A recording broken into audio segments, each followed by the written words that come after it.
Good morning guys, how are you doing? It's Saturday morning and it's very blustery this morning, quite extremely so. Wasn't expecting that. We have done quite well with the last couple of videos that were scheduled. I put them up a little bit out of sync. I put like Wednesday's job on Monday, blah blah blah, and changed them, but I've got a good one that's probably going to go on tomorrow. This is just a little job. I'm not sure if I'm going to record much of it, but I might get this up for Saturday night, and then tomorrow, Sunday, when everybody's got a bit more time, I've got a feeling that that video is going to be quite a big, long video, and quite exciting. I guess I was in a good mood doing that job. So yeah, we'll get this one up tonight, maybe. I'm not sure. I never know what's going on. We just play it as it comes, yeah? So yeah, Saturday, it's probably, I don't know, it's like the 5th or 6th Saturday we've worked in a row. The run up to Christmas, it always happens, isn't it? Loads of private jobs. So yeah, we're going to get in there, have a look. I mean, it's just a couple of plasterboard walls. Really simple stuff. Maybe a video for beginners. All right, see you in a minute. Okay, so here we are. It's just a very simple job. They've just split one bedroom into two with this partition wall.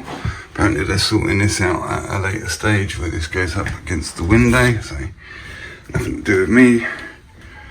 So we'll just finish that there. So yeah, it's just plasterboard, square edge, not tapered, which is much better.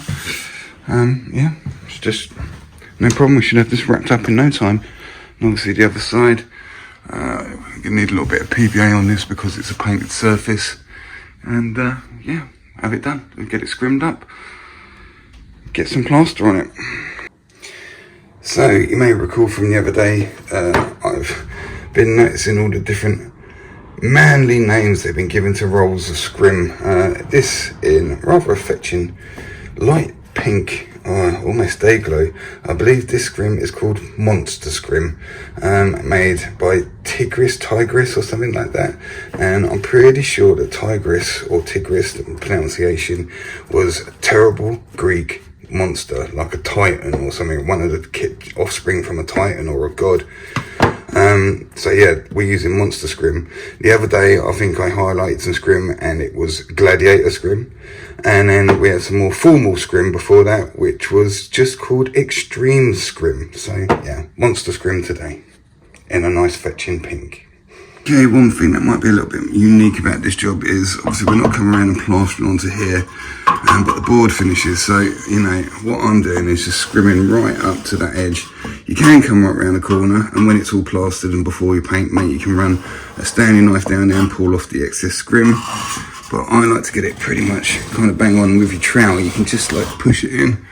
You see, where's it? See this little area up here where it's just looking over. So if you get your trowel, just push that in. So it's kind of behind that line and it won't bleed over onto the ceiling. Like so. Right in there. Oh, it's just not very nice up there at all. It's sideways, it's fine sideways rain. It's coming in, look, it's blowing through the window across the motor. Oh, might pop down to the seaside later. Okay, so we're all prepped up and pretty much ready to go. Remember, this section here is painted, and I've just given it a light lick just with the brush. You see, because as you see, the PVA is watered down, polyvinyl acetate, PVA adhesive.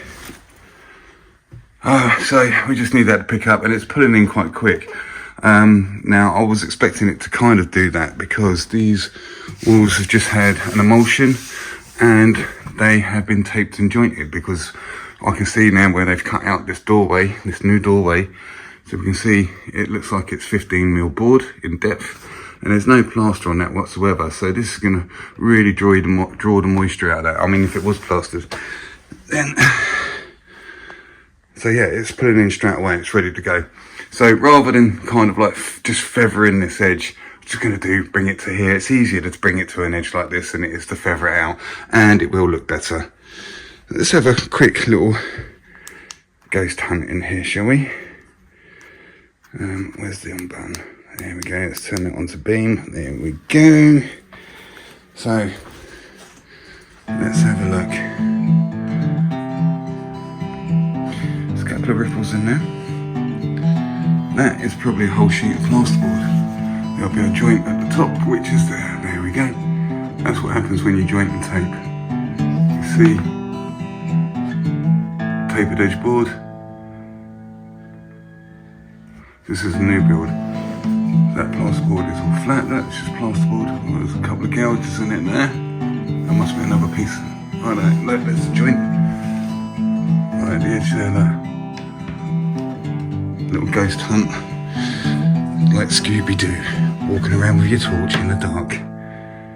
There's a joint there, look. So obviously, shine the torch this way. Can't see none of that. We can, no, you can't see none of that. Cast your shadow. Shows up the tiniest little imperfections.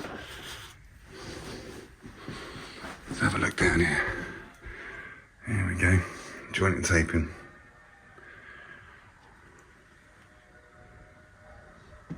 As if by magic, it appears. There'll be another joint above this door. Yep, there we go. Perfect places for cracks to appear, to be honest with you. Putting a joint right there, because obviously the door opens and shuts, vibrates, and it will bounce that joint eventually. And there is a crack there already. Looking at it, I was looking at it through the phone. That is cracked. Okay, so there's all sorts of different devices you can get on the market these days for plastering. One of them is the speed skim rules, okay, the flexible rules. I don't think I've done a video of them because I don't really use them unless it really helps me out. And I haven't really had to use one for a long time. I tend not to, and the reason is because I'm more often than not using this great big monstrous 20x5 carbon steel trowel. Which is predominantly straight, apart from the very ends, which kick up at the end. It's very hard to record how straight that blade is, because the camera tries to focus on the tip and then up the other way. But yeah, believe me, the majority of that trowel is straight. It's only the last little end at the back and at the front that just kick up slightly. This whole blade here is quite straight. So because I use such a large trowel, I don't really find the need to use these speed skims and stuff. But if you're a DIY plasterer, you might want to look into getting one of those, because it can make things a lot easier for you. I would hesitate to use one if you've got a wobbly wall that's got a lot of undulations and you need to straighten it out. I like to get my hand up there and feel what the wall is doing. With the speed skim rules, especially the plastic bladed ones, you tend to not get so much feedback, and sometimes it can follow the contours of the wall a little bit, and you won't be eliminating wobbles and bulges. It will ride over them. But something such as this, where the plasterboard's so flat anyway, there is no wobbles or bulges in it. So a plastic speed skim would be just fine on something like this. But I'm in such a tight area, I don't need nothing more than just that trowel and my hawk. I don't need all these other bits and gadgets and stuff up here. But there is, have a look on the market, there is this bits and pieces you can use to make your life easier if you struggle getting things flat, just solely using a trowel like such. You might want to, if you're a DIY plasterer, you're probably using a trowel which is much smaller, maybe more of a 14-inch size trowel. And if you are a DIY, you're probably better off staying with a stainless steel trowel because it requires much less maintenance. Okay, so all I've got up here at the moment is my drill, battery drill. Great for situations like this. You don't need to plug it in. This is the DeWalt 54. Had it years, it was a prototype. It was given to me by DeWalt about a year before they went on sale. Got my bucket, new bucket. I've got a bucket of water here, ready to go, clean water. Got a couple of bags of multi-finish. I've got my 16-inch hawk and the previously mentioned trowel, which is 20x5. I've got my wet bucket here with my bucket scoop and a wet brush in there. I don't need anything more than that. There's really no point in overcomplicating things. What we are going to do is use some of this additive. You can get it online, Storm Additives. If you look that up, I'm sure you'll find them. This is it in the scoop. It looks a bit and feels a bit like washing powder. 1 scoop of that per 1 bag of regular multi-finish. It sends it off in about 2 hours, apparently. And I've used it a couple of times, got used to it. One thing I notice about it, you put the scoop in there and it doesn't seem to be going anywhere or have affected the plaster in any way until you start troweling up. So it gives you loads of time to get things flat, get it under control. And by that time, when you've got it under control and it starts picking up, you think, well, this isn't doing anything. It suddenly goes off on you. You find you really have to move fast.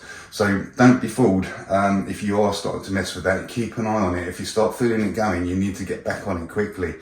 I find it's a bit like, sometimes I use Easy Fill mixed with PVA to adhere coving, and you can get it in 20 minutes, you can get it in 60 minutes, Easy Fill.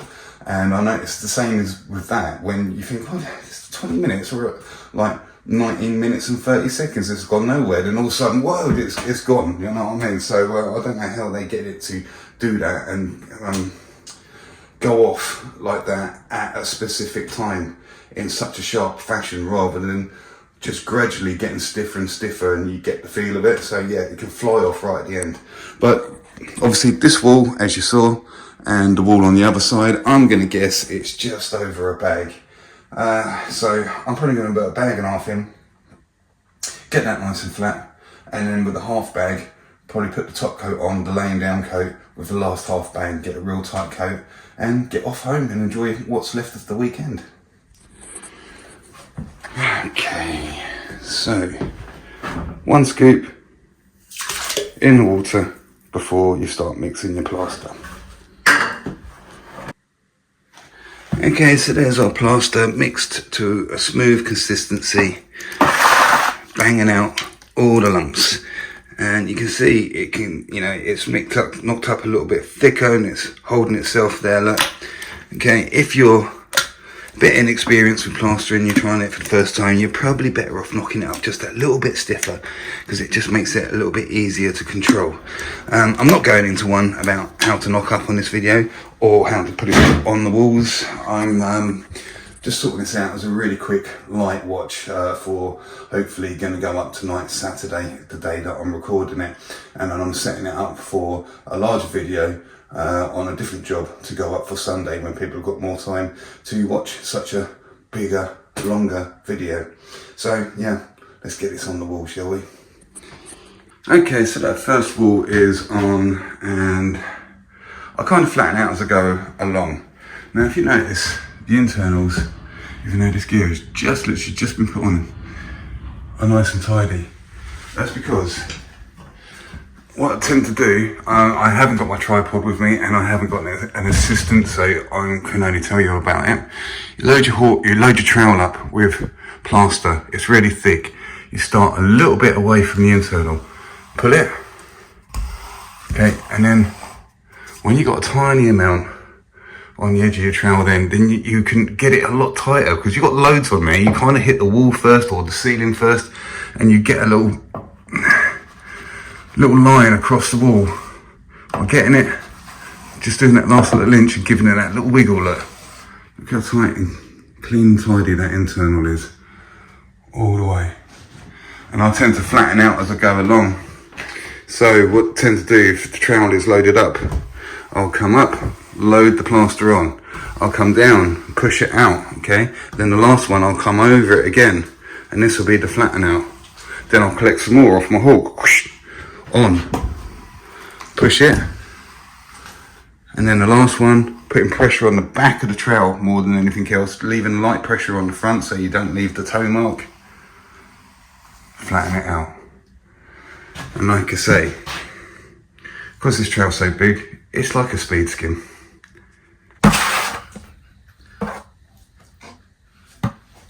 So here we go.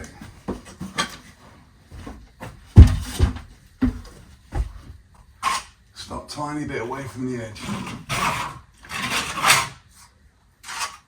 Small bit of plaster. Come up nice and neat to the edge.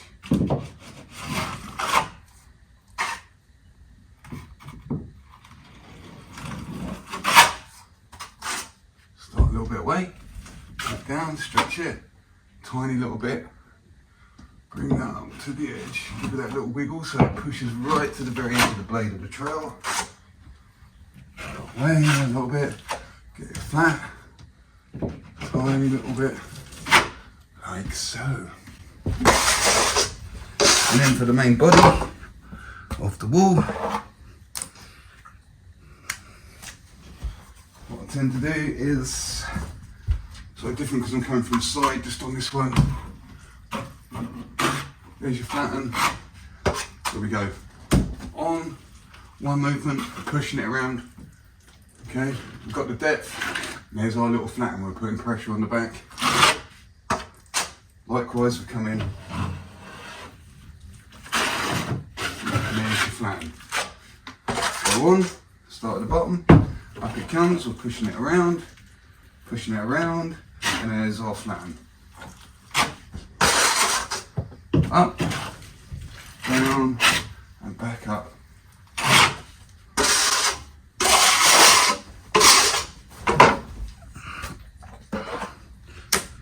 Just show you one more time.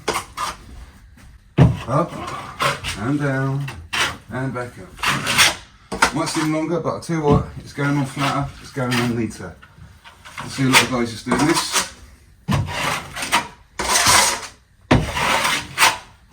Flying across the road.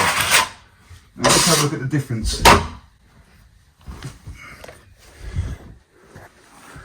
See these bubbles? That's the fly across. And they might do that, fly across the wall, leave all these bubbles in, then come back on it with the skim. There's the up and down. No air bubbles. We've pushed air bubbles out. We've pushed it into the material. Fly across. Fly across there, look. Taking the time to flatten as you go. So there we go, guys. I've flattened that in. The light's catching it, look. I can see it better with my eye. It's not coming out so well, but I can see the scrim line behind it. I can see it really, really well. I don't think it's coming out on the camera so well, just a couple of lines. So yeah, we're pretty much flattened in, and we've done that on both sides, and it's still quite wet at the moment. But remember, we've put that storm additive in there, and if you've done that, then do be careful, because it will suddenly go on you. You think you've got all the time in the world, and then it's gone. We got this plaster left over, which is not so much an issue. I didn't mind making sure that we had enough of it. Because what I'm going to do now is just leave that in there and add some more water to that and a little bit of powder, and use that to send off the top coat a lot faster. Now we're not going to need much for that top coat at all, because we've taken the time to really, really flatten this out nicely, so it's going to go on very, very, very thin. Now, you know, you might have different mindset the way how you do things. I use that big trowel because I know I'm playing to my strengths that I've noticed through years and years of plastering. So I'm pretty good with my hand and with my trowel work. Some other people might like to rely on the speed skims, the mechanical function of that, and also I don't mind messing around with suction rates. Some people like to kill all the suction and nullify everything and bring it all the way back to a 0 suction rate so that they can guess whatever's going on. I like to use suction rates and stuff. I kind of like work more on my intuition, if you like. I'm the sort of guy, I guess, to sniff the air and listen to the eagle squawk, and we get down and taste the weasel dung, and then decide what I'm going to do and kind of make it up as I go along. So yeah, obviously on this it's just plasterboard. It's a regular sort of suction, but yeah, it's just the way I tend to do things. And if you look at the rest of the channel and other videos, you'll see exactly what I mean. Okay, right, I think we'll give this a little bit of time. That's what I'm feeling. And then we'll come back and get the top coat on it. Well guys, just quickly whilst we're here waiting for that first coat to pick up a little bit, just going to give a shout out to Facebook group, guy Rob James, who is the admin of a Facebook group or page, I believe it's a group, called Plastering Banter, and I've just recently joined it and they allowed me to post a video up there, so I was very grateful for that. And I also noticed that a few of the people that are commenting on this channel, Plaster Master Smurf 74, are also on that group as well. So nice to see you there. So yeah, just return the favour. Have a look at that group. Have a look at the rules. They're quite amusing, and I totally agree with the rules on there, 100%. So yeah, have a look. And guys, thanks on Plaster's Banter for giving me the ad and allowing me to post a video upon the group page. Cheers, guys. Right, so we've given this wall about 10 minutes since we last looked at it, and it's starting to pick up, and it's probably ideal to put the next coat on. So that stuff that was in the bucket, I put some water in there, wet it down, and put a couple of free handfuls of fresh plaster in there, and see, I've knocked up a very small amount compared to the amount that we knocked up to put it on in the first place. And I've also knocked it up quite a bit wetter, so this is going to allow us to put the tightest of tight coats over both sides of this wall. Do you know what? I reckon it would be a good idea to ghost hunt the whole process of this wall. So let's have a look. So this is the first coat that's been flattened out. That's what we've got going on. Okay, let's come across here. Starting to get the natural light. So that's what we're going on to after we put the wall on and flattened it out. Now, as I'm going across now, putting this tight second coat on, this is what we got going on now. Literally just put that on seconds ago. Just done that top corner. I've come to about there, so I'm going to continue. Let's have a look. If it comes back, it's difficult, I know, because it's making the light look like it's flashing. But that's what's going on. That's yet to be laid down. Okay, quick ghost hunt of this other side of the wall. Look what that's showing up. Look at that. See that? That's where I touched it with my finger to show you how wet it was. If we come this way, we've got the light source. There's that scrim showing up. If I come in here, let's see, look, there's that scrim showing up. Looks horrendous, doesn't it? Let's turn the light on. Ah, don't look half as bad, does it? Right, let's hurry up and get this laid down because that gear's going off, knocked back so much. Okay, another quick ghost hunt on this side. So I've literally just laid that on. We haven't flattened it out. So that's the second coat gone on, not flattened. Let's see if we can show you. You can see the trail marks. As it's come, see if I can clip it up this way. There we go. That's what we've got going on. But this is one of the reasons you can't really use a flexi trowel for putting on, because those lines will stay in. It will look like it's gone, but they'll be in there and rippled. Okay, let's turn the light on. Wow, it's amazing. Right, I've got to get on the other side. Okay, so we're back on the other side. Let's have a look at this ghost hunt. This is what we're going over. I didn't flatten it in so well, it'd appear. But this is stuff I've just literally just gave that a little lick, tiniest little bit of water, and I'm flattening in with the trowel. Unflattened, flattened. Okay, so we've been across and flattened all that wall, a little ghost hunt. So we can see the condition of it, even though, give it a little touch, it's still that wet. Okay, so we just put it on, and we've given it first flatten with a tiny little bit of water. So that's the quality we're at. Now, if you've never done this to your walls before, be prepared, because the first time you do that to a plasterer's walls, they think they're really good. I mean, let's have a look at them now. Fantastic. Right, you can't see, put the light down, you can hardly see anything, okay, because there's so much light bouncing around the room.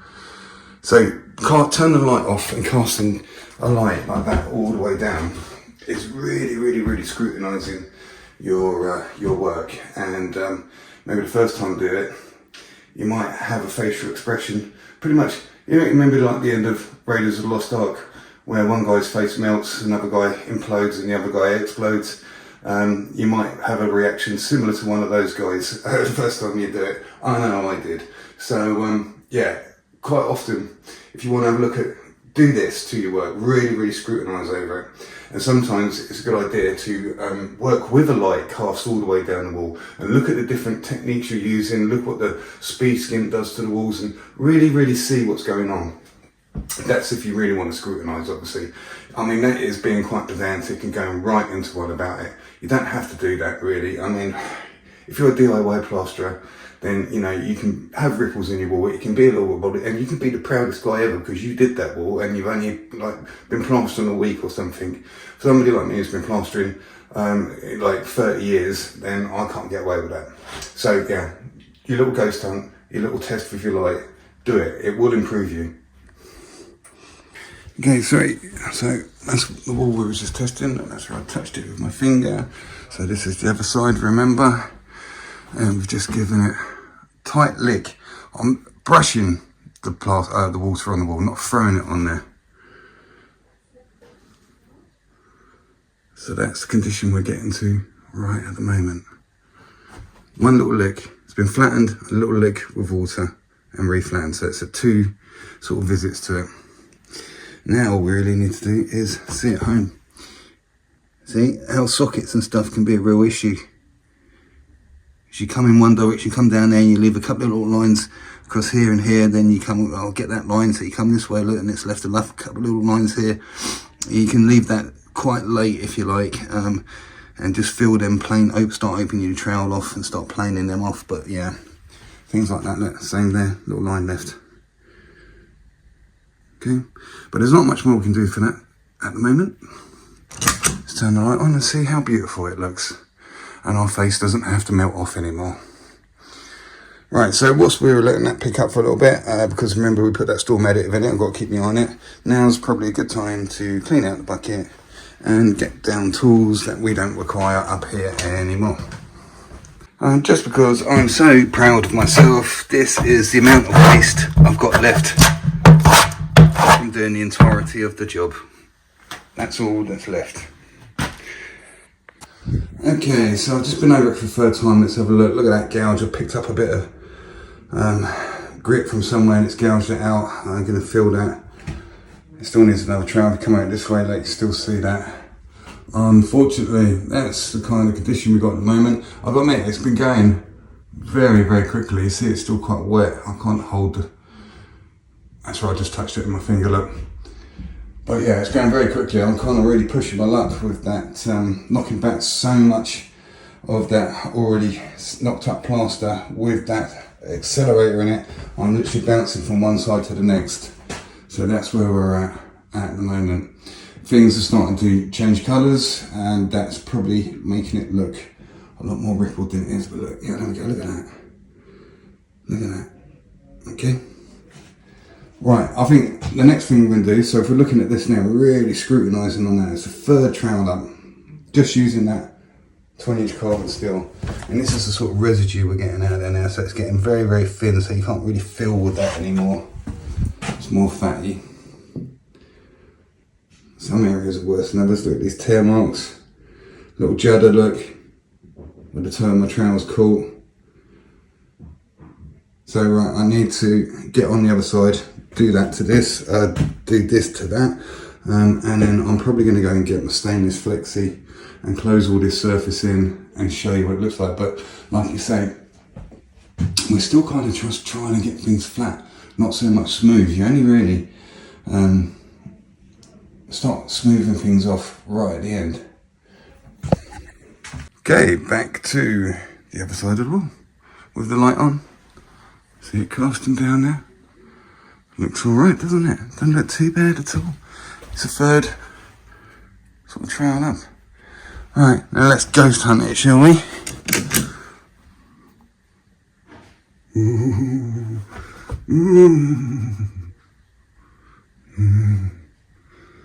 Pimples, look at that. Hey? Again, let me just rub my finger on that. That's the mark from rubbing my finger on it, so you can see how wet it is still. And this after 3 trowels. But I can feel it's really pulling in really quick. There's some more judders. Toe of my trowel. That's an undulation in the back of the wall there, making the toe dig in a little bit. Pimples. Pimples.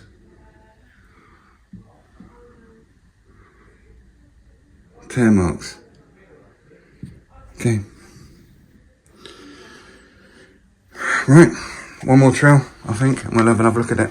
Okay, so we're giving it a few more moments. Now let's get this old Rafina thing, rub that all over the wall, and see what happens to it. Okay, so there we go, look. Let's have a little look down. There's real shine on there. So that's the benefits of the stainless steel, which is softer, closes the surface in. You can see where it's starting to set there, it's starting to brown off in areas. But that stainless steel is what gives it that shine that everybody loves to see on a brand new plastered wall. Let's have a look around the other side. A reflection of the window on there.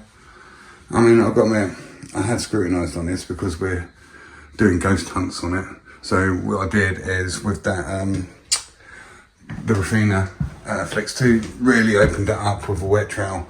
And then once I've done that, I pretty much straight away turned and gave it a dry cross trowel, just standing. I didn't go all the way up to the top, dry cross trowel.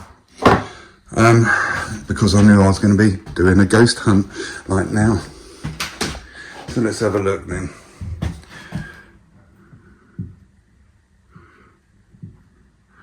There's that gouge that was in there earlier, but it's filled with fat. As I say, it's always difficult to shade a suit because it's changing colour on that. Look at that there, that looks horrendous. If I can't shine my light on it, that's like, you know, you zoom in on Google Earth. Just rub that off with my finger. There it is, gone. So there you go. Trying my best to show up any undulations, bad ripples. It's really difficult to show it on camera. But do you know what? You know, let's have a look at these other walls in comparison. All this texturing going on there. So once that happens to that wall, I mean, that is a full sheet. There we go. Let's have a look up that internal. We've got going up there with the paper tapes. It's got to be a joint here somewhere, which it is there. There it is. So this has got no plaster on it. This is just plasterboard with just the joints sanded and paper tapes put in them. No plaster at all, so that's why they're as flat as they are, apart from obviously the joints. Right, let's have a look in the other room. And ghost hunt.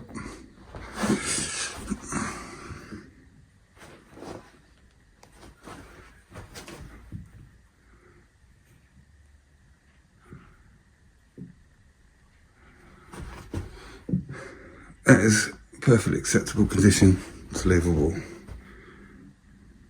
Oh look, tiny little cheddar marks there. I can feel them.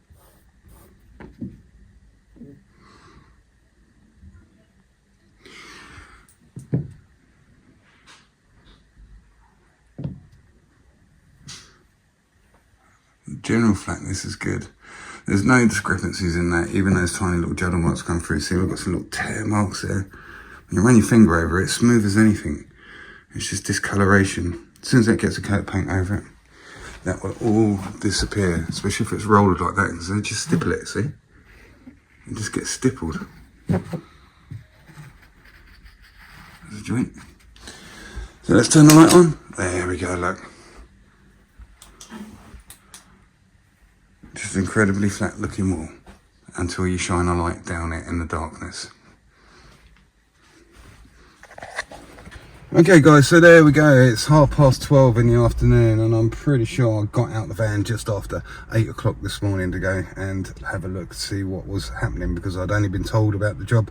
I hadn't seen it and it was a bit of a priority job with somebody that supplies kitchens, blah, blah, blah, blah, blah. So, yeah, I'm going to get back and edit this and hopefully get it up tonight. I'm sure there's going to be more footage than I thought I'd recorded, and it's going to turn into a long video, as it always does. So I'll see if I can get that one up tonight, and then whilst that one's uploading and getting up tonight, then I can get on and edit the one for tomorrow, and then Monday we start another job. So yeah, the one tomorrow is probably going to be it's 2 days in one video, 2-day job. And I'm gonna put it up as like the Sunday matinee. Matinee is apparently the French word for morning, and is used for a play or performance which is happening during daytime hours. So it's going to be the Sunday matinee. Again, thanks to Plasterers Banter on the group on Facebook, and don't forget we've got our own Facebook group, Plaster Master Smurf 74, the same as the channel name. So yeah, I've got the day off tomorrow. I'm really looking forward to it, because as I say, it's been about the 6th Saturday we've worked in a row on the run up to Christmas. All these sort of private jobs, everybody wants stuff done before Christmas because family's coming over, etc, etc.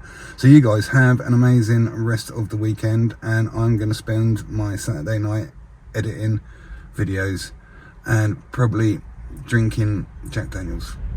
Alright guys, have a good one, see you soon.